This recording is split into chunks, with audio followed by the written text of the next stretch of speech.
السلام عليكم شباب.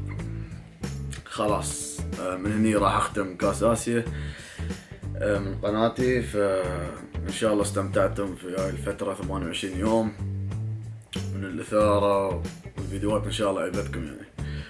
فقبل لا اختم الفيديو هذا ان شاء الله في اشياء كنت اسويها في الانستغرام عندي، سلطان ستوري، فحبيت اعرض لكم اياه. هو عبارة عن كاريكاتير اسوي على كل مباراة المنتخب يواجهها، فالشخصية اللي تمثل الامارات الشخصية هي انا. ف يلا ما بحرق عليكم وايد ونشوف اول فيديو.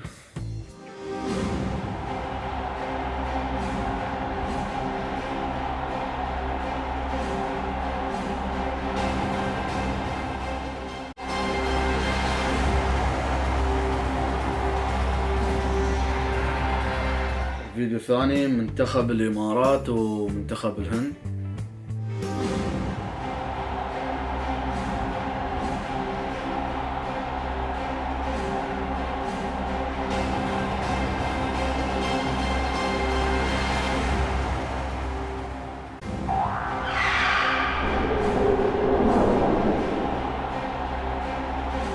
الفيديو الثالث منتخب تايلاند ومنتخب الامارات.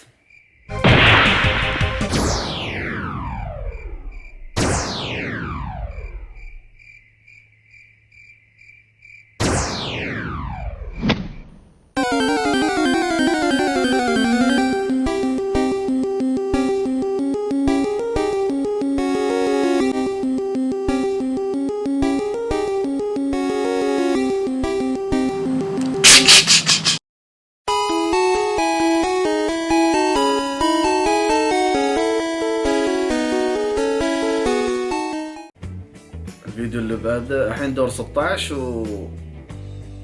وراح احط اشياء بسيطة وما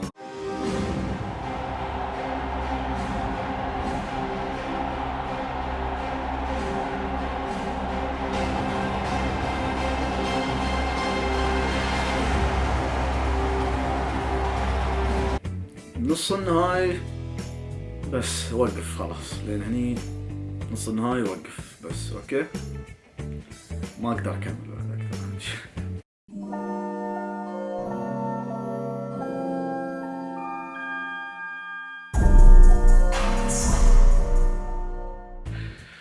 فان شاء الله الفيديوهات عجبتكم. نطوي صفحة اسيا، ننتقل لدور الامارات ان شاء الله، وخلفك يا الاصفر. سامحونا على الجمهور الوصل، مقصرين وياكم وايد هاي السنة، فان شاء الله راح نرجع شوي شوي وبقوة ان شاء الله.